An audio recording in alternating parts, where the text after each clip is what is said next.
Hello എല്ലാവർക്കും നമ്മുടെ പുതിയൊരു വീഡിയോയിലേക്ക് സ്വാഗതം. നമ്മളിന്ന് പറയാൻ പോകുന്നത് ലൊക്കേഷൻ സ്കെച്ചിനെ കുറിച്ചുള്ള ഒരു വീഡിയോ ആണ്. ലൊക്കേഷൻ സ്കെച്ചിൻ്റെ ഓഫ്ലൈനായിട്ട് കൊടുക്കുമ്പോഴുള്ള എഴുതേണ്ട ആ ഫോമിനെ കുറിച്ചാണ് ഇന്ന് നമ്മൾ പറയാൻ പോകുന്നത്. അതിനു മുമ്പ് ചെറിയൊരു കാര്യങ്ങൾ ഒന്ന് പറഞ്ഞതിന് ശേഷം ലൊക്കേഷൻ സ്കെച്ചിൻ്റെ ഫോമിനെ കുറിച്ച് പറയാം. പലർക്കും ഉള്ള ഒരു ഡൗട്ടാണ് എവിടെ നിന്നാണ് ലൊക്കേഷൻ സ്കെച്ച് കിട്ടാറുള്ളതെന്ന്. ലൊക്കേഷൻ സ്കെച്ച് കിട്ടുന്നത് വില്ലേജ് ഓഫീസിൽ നിന്നാണ്. ഇതിനെന്തെങ്കിലും ഫീസും കാര്യങ്ങളും ഈടാക്കണമെന്നായിരിക്കും രണ്ടാമത്തെ ഒരു ഡൗട്ട്.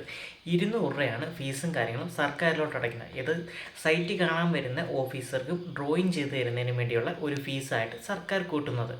എന്തിനാണ് ലൊക്കേഷൻ സ്കെച്ച് എടുക്കുന്നതെന്ന് വീണ്ടും ഒരു ഡൗട്ട് കാണാം. പ്രോപ്പർട്ടി വെച്ച് ലോൺ എടുക്കുന്നവർക്കും പുതിയതായിട്ട് വീട് വെക്കുന്നവർക്കും വേണ്ടിയാണ് ലൊക്കേഷൻ സ്കെച്ചിന് വേണ്ടി അപേക്ഷിക്കുന്നത് കൂടുതലുമായിട്ട്. ലൊക്കേഷൻ സ്കെച്ചിനകത്ത് നമ്മുടെ വസ്തുവിൻ്റെ അതിരുകളും നമ്മളുടെ വീടിൻ്റെ ഫ്രണ്ടിലുള്ള റോഡുകളും അടയാളപ്പെടുത്തിയാണ് നമുക്ക് ലൊക്കേഷൻ സ്കെച്ച് തയ്യാറാക്കി തരുന്നത്. എത്ര ദിവസം കൊണ്ടാണ് ലൊക്കേഷൻ സ്കെച്ച് വില്ലേജ് ഓഫീസിൽ നിന്ന് കിട്ടേണ്ടതെന്ന് ചോദിച്ചു കഴിഞ്ഞാൽ 5 ദിവസത്തിനുള്ളിലാണ് നമുക്ക് വില്ലേജ് ഓഫീസിൽ നിന്ന് ലൊക്കേഷൻ സ്കെച്ച് കിട്ടുന്നത്.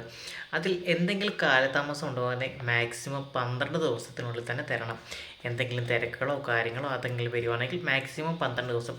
അതിനുള്ളിൽ തന്നെ നിങ്ങൾക്ക് കിട്ടിയില്ലെങ്കിൽ നിങ്ങൾക്ക് അതോറിറ്റികളെ കംപ്ലയിൻറ്റ് രജിസ്റ്റർ ചെയ്യാവുന്നതാണ്. ആദ്യം തന്നെ വില്ലേജ് ഓഫീസറെ, അതിനുശേഷം താലൂക്ക് ഓഫീസിൽ, റവന്യൂവിലും, അതുപോലെ തന്നെ ലാസ്റ്റ് ഒന്നും നിങ്ങൾക്ക് കിട്ടുന്നില്ലെങ്കിൽ കൊല്ലം, അതായത് ഓരോ ജില്ലയിലെ കളക്ട്രേറ്റ് വിളിച്ച കാര്യം പറഞ്ഞാൽ ശരിയാക്കി തരുന്നതാണ്. കളക്ട്രേറ്റിലേക്ക് വിളിക്കുകയാണെങ്കിൽ ഓൺ സ്പോട്ടിൽ തന്നെ നിങ്ങളെ വിളിച്ച് കാര്യം ചെയ്തിരിക്കും. സൈറ്റ് വിസിറ്റ് ചെയ്യാൻ പറ്റുന്ന ഉദ്യോഗസ്ഥന് കൈക്കൂലി കൊടുക്കണമെന്ന് അടുത്തൊരു ചോദ്യം എല്ലാവരും മനസ്സിലോട്ട് വരും. ഒരിക്കലും ഒരു സർക്കാർ ഉദ്യോഗസ്ഥനും കൈക്കൂലി കൊടുക്കരുതെന്നാണ് എനിക്ക് പറയാനുള്ളത്. അവർക്ക് സർക്കാർ മാന്യമായിട്ടുള്ള സർക്കാർ ശമ്പളവും കാര്യങ്ങളും കൊടുക്കുന്നുണ്ട്. അത് തന്നെ അവർക്ക് ധാരാളമാണ്. 10-60,000 രൂപ മേടിക്കുന്നവരാണ് നമ്മുടെ വീട്ടിൽ സൈറ്റ് നോക്കാൻ വരുന്നവർ. അവർക്ക് അതിൽ കൂടുതലൊന്നും നമ്മൾ കൊടുക്കാനോ എടുക്കാനോ നിൽക്കരുത്. അതുപോലെ തന്നെ കൈക്കൂലി കൊടുത്തില്ലെങ്കിൽ അവർ താമസം ഉണ്ടാക്കുകയാണെങ്കിൽ നിങ്ങൾക്ക് ലാസ്റ്റ് ഓപ്ഷനാണ് കൊല്ലം കളക്ട്രേറ്റ് വിളിച്ച് കാര്യം പറയുക. നിങ്ങളുടെ കാര്യം എന്താണ് ഫയൽ ചെയ്തിട്ടുള്ള എല്ലാം നിമിഷ നേരത്തിനുള്ളിൽ തന്നെ നിങ്ങൾക്ക് വില്ലേജ് ഓഫീസിൽ നിന്ന് വെളി വന്ന് നിങ്ങൾക്ക് സാധനം സെറ്റ് ചെയ്ത് തരും. നിയമത്തിൻ്റെ വഴിയിൽ തന്നെയാണ് നമ്മൾ പോകേണ്ടത്. സത്യസന്ധതയുള്ളതിന് ഒരു കാര്യത്തിനും ഒരു ജീവനക്കാർക്കും കൈക്കൂലി കൊടുക്കേണ്ട ഒരു കാര്യവുമില്ല. അതിന് ഇനി എങ്ങനെയാണ് ഓഫ്ലൈനായിട്ടുള്ള ഫോമും കാര്യങ്ങളും ഫില്ല് ചെയ്യാൻ നോക്കിയാലും നേരാണ് വീട്ടിലോട്ട് പോകാം. ഇതാണ് നമുക്ക് ഓഫ്ലൈനായിട്ട് വില്ലേജ് ഓഫീസർക്ക് കൊടുക്കാനുള്ള അപേക്ഷ ഫോമാണ്. ഇതിൻ്റെ PDF വേണ്ടവർ ജസ്റ്റ് അത് വാട്സാപ്പിലൊന്ന് മെസ്സേജ് ചെയ്താൽ മതി. PDFും കാര്യങ്ങളും അയച്ചു തരുന്നതാണ് കേട്ടോ. ഇതിപ്പോൾ നമ്മൾ എഴുതിയിട്ടാണ് ഒന്ന് പറഞ്ഞു തരുന്നത്. ആദ്യം തന്നെ ആരാണോ അപേക്ഷ കൊടുക്കുന്ന അവരുടെ പേരും അഡ്രസ്സും കൃത്യമായിട്ട് എഴുതണം. നമ്മുടെ കരം അടച്ച രസീതിനകത്ത് പോലെ തന്നെ ആയിരിക്കണം നമുക്ക് ഫോമിനകത്ത് അപേക്ഷയും കാര്യങ്ങളും എഴുതി കൊടുക്കേണ്ടത്.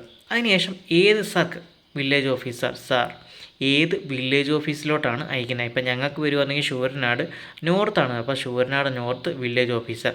ഈ ബ്ലോക്ക് നമ്പർ, തണ്ടപ്പേര് നമ്പർ, സർവേ നമ്പർ, 6 സ്ക്വയർ ഇതൊക്കെ എവിടെ നിന്ന് നിങ്ങൾക്ക് അറിയാൻ കഴിയുമെന്ന് ചോദിച്ചു കഴിഞ്ഞാൽ നമ്മൾ ഈ കരമടച്ച രസീതിനകത്ത് തന്നെ വിശദാംശങ്ങളൊന്നും പറഞ്ഞ് കൊടുത്തേ പോകണ്ട. അവിടെ നമ്മുടെ ബ്ലോക്ക് നമ്പറുണ്ട്, തണ്ടപ്പേര് നമ്പറുണ്ട്, അതുപോലെ തന്നെ നമ്മുടെ സർവേ നമ്പറുണ്ട്, സബ് നമ്പറുണ്ട്, വിസ്തീർണമുണ്ട്.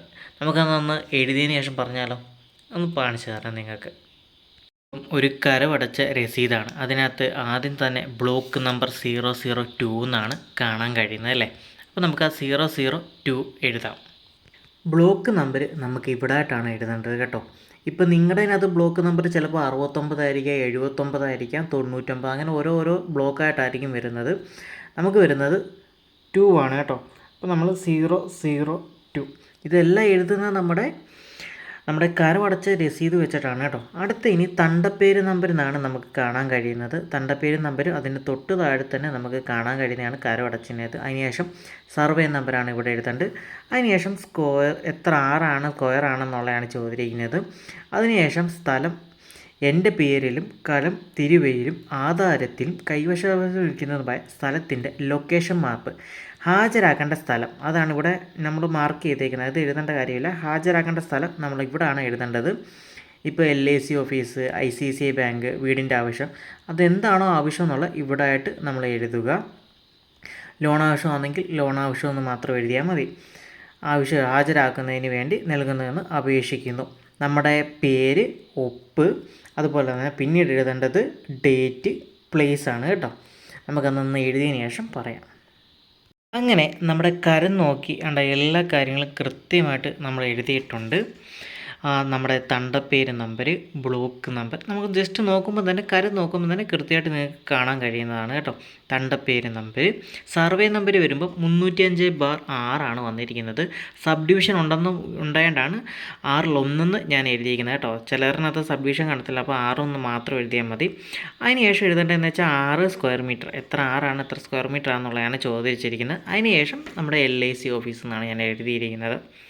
പിന്നീട് നമ്മുടെ പേര്, നമ്മുടെ ഒപ്പ്, ഡേറ്റ്, പ്ലേസ് അതെല്ലാവർക്കും ഇടാൻ അറിയാമല്ലോ.